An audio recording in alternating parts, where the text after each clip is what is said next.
नमस्कार, मैं Balji Dhaka pinnacle coaching centre से आप सभी का स्वागत करता हूं। और अब हम करते हैं trick of the day part 27 mathematics से रिलेटेड सीरीज चल रही है। और आज है मेंसुरेशन से रिलेटेड क्वेश्चन।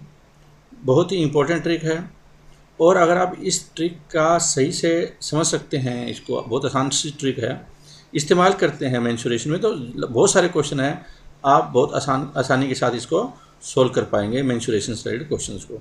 तो पहले देखते हैं कि क्वेश्चन क्या है, उसके बाद समझते हैं कि वो ट्रिक कैसे अप्लाई करना है, और फिर पूरा क्वेश्चन है वो हम लोग निकालने की कोशिश करेंगे।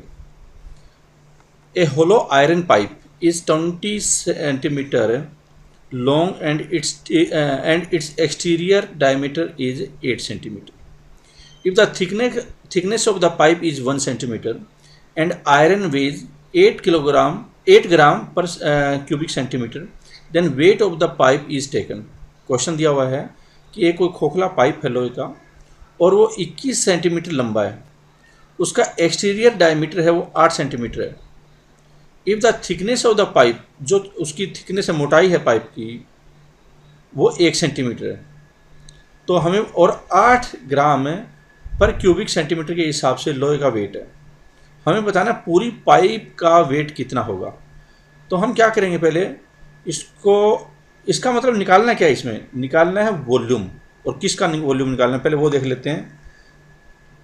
देखो क्वेश्चन मैं आपको समझा देता हूँ। पहले ये एक ऐसी पाइप है,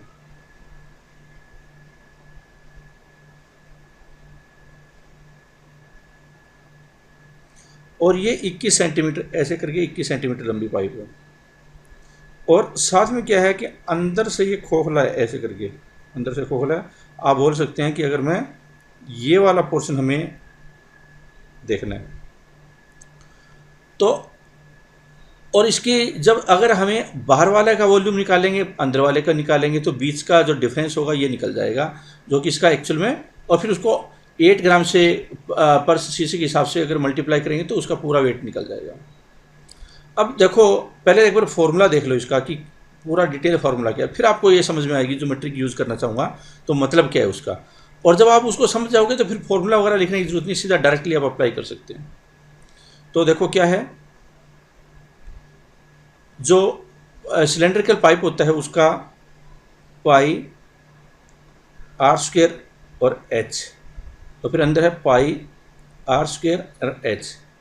इससे क्या है कि इस अंदर वाले पोर्शन का वॉल्यूम निकल जाएगा। आप बोल सकते हैं कि पाई एच आप चाहे कॉमन ले सकते हैं और आर स्क्वायर माइनस आर ऐसे कर सकते हैं, और उसके बाद जब ये इसका वॉल्यूम आ जाएगा यहाँ पे, उसको हम क्या करेंगे, उसको हम मल्टीप्लाई कर देंगे।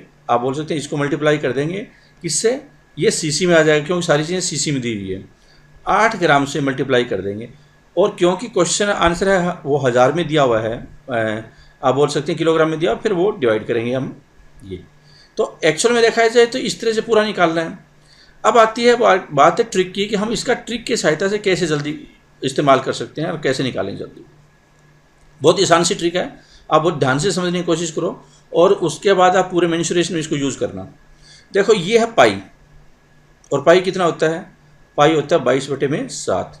दूसरे शब्दों में ये भी बोल सकता हूँ मैं 11 × 2/7 है वो पाई होता है। इसकी जगह पे मैं ये भी लिख सकता हूँ, इसको मैं एक बार छुपा देता हूँ, इसकी जगह मैं ये लिख सकता हूँ, और फिर h r square minus r square 8 हो गया। अब ये इंडिकेट क्या कर रहा है कि अगर मैं ये सारा कांस्टेंट रख दूँ यहाँ से लेकर ये पूरा पोर्शन, तो ये 11 कांस्टेंट रख दूँ और बाकी छोड़ दूँ, ये देखो, तो ये क्या इंडिकेट करेगा कि जो आंसर होगा वो 11 का मल्टीपल जरूर है, 11 एक फैक्टर जरूर है। तो हम देखिए कि ऑप्शन में कौन सा ऑप्शन है वो 11 से डिवाइड हो जाएगा, वही आंसर हो जाएगा। तो देखो ये तो डिवाइड होगा नहीं, ये भी नहीं होगा और ये भी नहीं होगा। ये क्या है, 11 × 33 3, 11 × 33 और 6 और 11 × 66, या 11 का डिविजिबिलिटी टेस्ट कर सकते हो, 6 × 12 और 9 × 3 12। तो आंसर क्या हुआ, ए। देखो अब आप क्या है कि यहाँ पे देखते, दिमाग में डायग्राम होता है आपके दिमाग में, ये करना है, तो आप क्या करते हैं कि पाई वाला देख लेते हैं हिसाब किताब कि 11 से डिवाइड हो रहा है या नहीं हो रहा ऑप्शन। आप 1 या 2 सेकंड में इस क्वेश्चन को बाहर निकाल सकते थे। तो आंसर क्या हुआ, ए। अब देखते हैं इसको पूरे मेथड से सोल्व करके, जिसकी वजह से हमें पता चलेगा कि देखो ये कहाँ कहाँ से क्या क्या कैलकुलेशन हुई है। तो वो देख लेते हैं एक बार। देखो ये 8 सेंटीमीटर डायमीटर है, 8 सेंटीमीटर है, 8 सेंटीमीटर वो डायमीटर है, तो इसका मतलब क्या हुआ, 4 सेंटीमीटर रेडियस होगा बड़े वाला आर, बड़े वाला आर 4 सेंटीमीटर होगा। और छोटे वाला क्या होगा, क्योंकि मोटाई है इसकी वो 1 सेंटीमीटर, ये 1 सेंटीमीटर ये, तो छोटे वाला रेडियस कितना होगा 3। अगर मैं इसको बड़ा बनाऊँ ऐसे, इसको मैं बड़ा ले लेता हूँ, अगर ये 4 सेंटीमीटर यहाँ से लेकर यहाँ तक, तो ये जो पोर्शन होगा ये 3 सेंटीमीटर और ये 1 सेंटीमीटर होगा। ये इंडिकेट कर रहा है कि ये 1 सेंटीमीटर है। अब देखो हमने क्या था, पाई का लिख दिया 22/7 इंटू आर स्क्वेयर, ये हमने पाई एच किया था, और एच कितना 21, और फिर हमने किया था आर स्क्वेयर, मतलब कि बड़े वाला 4 का स्क्वायर हो जाएगा और नीचे वाला 3 का स्क्वायर हो जाएगा। R square minus r square किया था, तो 16 - 9, 16 - 9 7 हो जाएगा, और इंटू 8 होगा, या बाद में आप करना चाहें तो पहले एक बार वॉल्यूम निकाल लेते हैं। तो कितना हो जाएगा, ये हो जाएगा 21 दूनी 42 और 21 दूनी 42 और 4 46, 462, ये आ जाएगा सेंटीमीटर क्यूब। अब ये तो वॉल्यूम निकल गया इसका, लेकिन ये दिया हुआ है, फिर वेट दिया हुआ 8 ग्राम है वो 1 सेंटीमीटर क्यूब में। तो हम क्या करेंगे, इसको 8 से गुना करेंगे, तो 8 दूनी 16, 8 3 8 से 48 49, और 8 चौक 32 और 4 36, ये आ गया ग्राम, लेकिन क्वेश्चन है वो किलोग्राम में दिया हुआ है। तो हम 3.696 हज़ार से डिवाइड कर देंगे तो ये केजी आ जाएगा, किलोग्राम आ जाएगा 3.696। आप इस क्वेश्चन को ऐसे सोल्व कर सकते थे, लेकिन मैंने क्या बताया आपको कि अब देखो कोई ये स्फीयर का होता है 4/3 पाई आर क्यूब, या फिर 4 सरफेस एरिया होता है 4 पाई आर स्क्वायर, इस तरह से निकालने होते हैं, जहाँ पे बहुत जगह पे पाई यूज़ होती है, सिलेंडर में यूज़ होती है।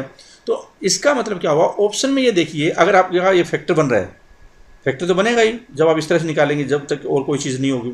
तो देखिए कि 11 से डिवाइड होगा या नहीं होगा, तो वो देखिए वही आंसर होगा। तो इसका मतलब क्या है कि इस ट्रिक के माध्यम से आप मेंसुरेशन के बहुत सारे क्वेश्चन है वो सोल्व कर पाएंगे। और ट्रिक का नाम क्या है, 11 का डिवाइड।